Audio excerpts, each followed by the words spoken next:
live your life the way you want to go out. Because ultimately that's what we're all doing. We just don't know it, but we're living our lives the way we want to go out. What kind of heart does it take to pursue this business? Or is heart not part of the picture? Heart meaning passion. It has to be something that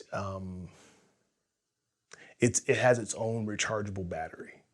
I think you have to go hard. I think you have to go hard all the time, and you have to. I know for me, I was having this conversation while we were saying before. I hear a lot of people say, "Oh, I die to make a movie. I die to make a movie," and I say, I would never die to make a movie. It's not. There's tons of stories you can tell and all that stuff, but I die to finish one because with all the planning and everything that goes into making a movie, it's having that passion that's going to help you finish a movie.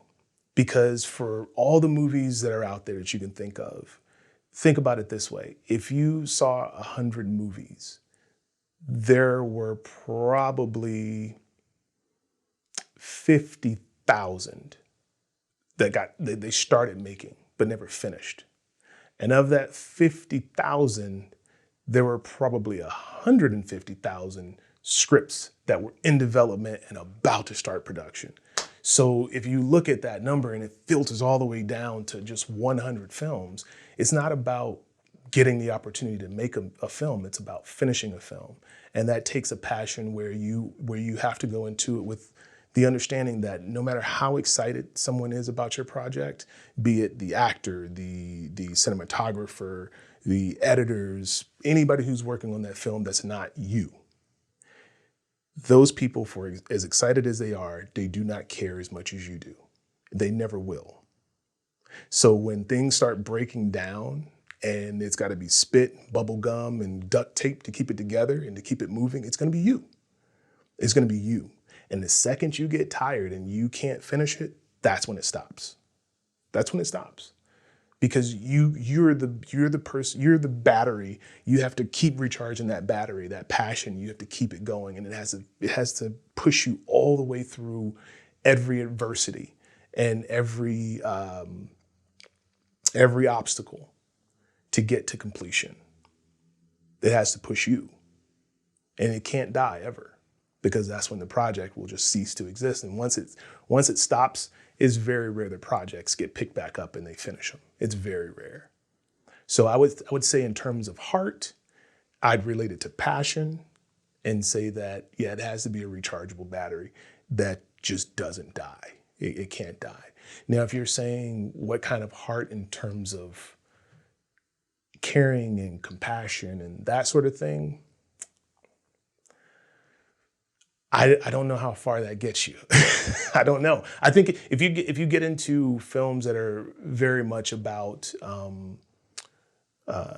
society and how to push society forward and make people think about the world they live in and that sort of thing, if that's the direction you're going in, I think that having a heart is for compassion and love and all that great stuff. I think that it's paramount in that.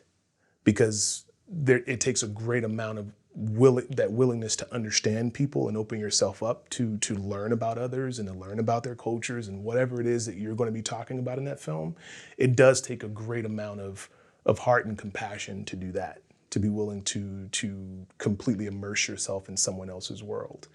But those are two very different hearts, I think. Two very different hearts. Sure, and there can be a downside to the other heart in that things can affect you too much. I mean, there's been documentarians that have ended their lives because they saw things they didn't want to see about different countries or wherever and the atrocities that were going on. So it can also take you down in some ways. Because there are things you can't unsee. And once you're made aware of them, your deep feeling for those things, it can affect you in some profound ways, in ways that you don't expect. You know, I will never forget, there was a time back in, what was it, maybe 09? Was it 09? Maybe 09. 09, I was doing marketing for a skilled nursing facility. And it required that I have a nursing background, but I said, there's nothing I can't learn. So of course I had to, really hit the books and learn a lot of nursing terms and things of that nature. But I digress. The thing is there was a patient of the skilled nursing facility that ended up in the hospital, and I had to go visit them and just kind of see how everything was going, make sure social workers were on it and everything. And they told me the guy wasn't going to be released because now he was definitely in need of a stay because he has a stage 4 decubitus ulcer. And I was like, stage 4 decubitus ulcer? I've heard of those. Those are bad. And they were like, yeah, they're bad. Here's a picture of it. And that picture I can't unsee. I can't unsee. It's when a bed sore has basically eaten its way to the bone almost. Wow. And when I saw that, I was like, oh, why would you not like give me a second before you did that? Like, that's permanently in my mind. And now I associate it with this patient that I've grown to care for. So now I'm more like emotionally invested in this person. It makes it hard to do my job now because the only thing you're thinking about is their decubitus ulcer, but you forget the other reasons why they were there in the first place. The only thing you want to do is make sure that gets healed because that is the most painful thing that someone can go through. It's an incredibly painful thing. And if you've ever seen a stage 4 decubitus ulcer, I apologize to you in advance that you had to see it because it's a very nasty wound, very nasty wound, Well, maybe this is too personal. We can cut this out. So I'll ask it. And if you don't want to, did you move on from the job? I did. I eventually had to move on from working in a skilled nursing facility. It was a place where you get to know everyone by name, and you get to learn their dietary needs and everything. You know more about them than their families do. And you spend more time with them than their families do. And you begin to care about them deeply, and to always, after it happens the first few times when someone that you know and that you speak to every day passes away, it's like it's a huge shock. And it's something about that realization when there is no longer a shock. And that was the moment I realized I've been here too long. When I changed from talking about people that I know and that I care about, when I stop saying that they've passed away, that they've died, I stopped saying that and I started using the medical terminology, which was they expired. That's when I knew I think I need to step away from this. Death had become way too clinical for me. Wow. Yeah. Did you take time for yourself after that, or you had to go into another job right away?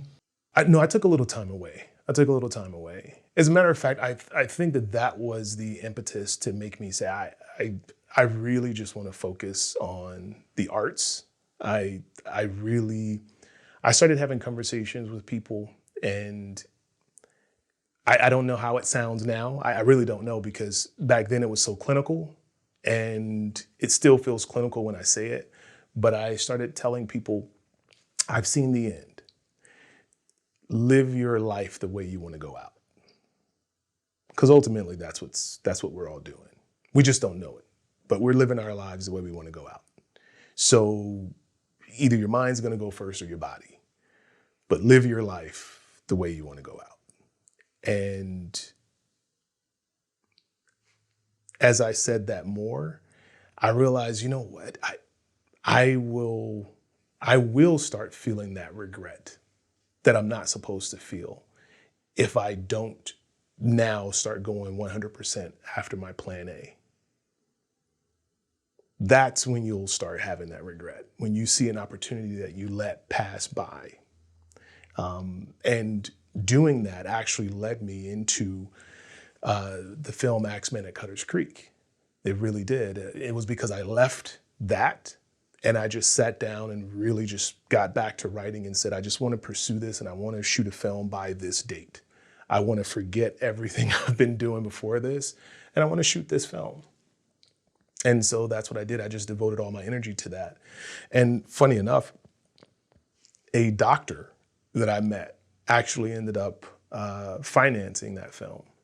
And so it just worked out, in that way. But the impetus for that, the thing that pushed me to get away from that and into this was that realization. And sorry, this was the first Axeman? The first Axeman, okay, yes. So 2012, 2013-ish? Yeah, we shot it in 2012, I believe. Yeah.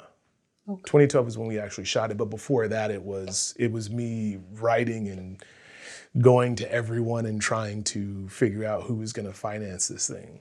And, it eventually worked out. It was the first time I'd done that. Before that, prior to that, everything I'd done was self-financed. And then I just realized this one's too big of a film for me to finance on my own.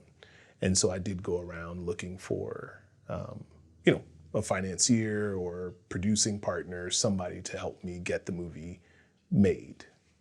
And so we were coming out of a recession, and so the money was tight for a lot of these investors, or money was very tight, and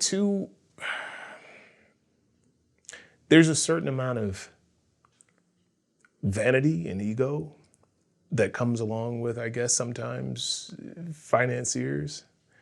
So that made it Really? Oh. That made it a little tough. It was very funny. I learned an interesting lesson. I have a buddy of mine, and I don't mind mentioning his name, and he won't mind either. His name is Eddie L. Watkins, and he's a very big stunt coordinator in the business, and he's producing now as well.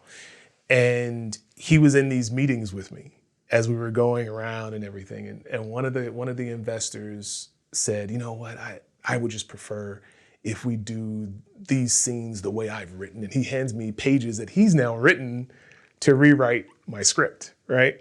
And so he hands me these pages, and he hands one to Eddie, and we're in this meeting, and Eddie doesn't even read it. He just looks at me. And I'm reading, I'm looking at Eddie, and I'm like, I don't understand why you would do this. This is not, I'm trying to give him my notes on what he'd written. And the guy is puffing up his chest, and he's doing those things. And again, Eddie's just watching. And the guy won't accept any notes. He says to us, "Look, this is how the film needs to be written if you want my money. Because he who makes the gold, or he who has the gold, makes the rules." Guy actually said that. Wow. And Eddie, without missing a beat, says, "That's only if we want your gold." And I look at Eddie and I'm like, are we walking? And he says, "Yeah, we're walking. That's it. Meeting over." And we literally walked out of the door, and that was it. And I thought, oh, we finally had a guy, and he was, you don't want to work with a guy like that. Because if you can't get along with him now, and if he has no flexibility now, he'll have none during production, and he'll think that every idea is supposed to end up on the screen. And that's not someone you want to work with, especially if their ideas don't work for the project. And it was very funny because walking away from that, we eventually walked into the investor that we did use. Yeah, it was a very scary time because I'd walked away from that job and I spent a lot of time trying to get the ball rolling. But what I did was I took plan B and I tossed it. And everything that came below that, no plan C, D, no escape routes, no nothing. I want to make this movie and I want to make it next. And that's exactly what happened because I didn't give myself an alternative. I didn't give myself, a way out of it, a way for it not to occur. When you met with he who has the gold makes the rules person, how many investors in was that? How many meetings in? Was that a first meeting? No, that was probably our second. Okay. That was probably our second or third. Yeah, probably our second or third. But you and your friend, the stunt coordinator, both just had like a gut reaction, like if it's bad now, this is the honeymoon phase. It's not going to improve.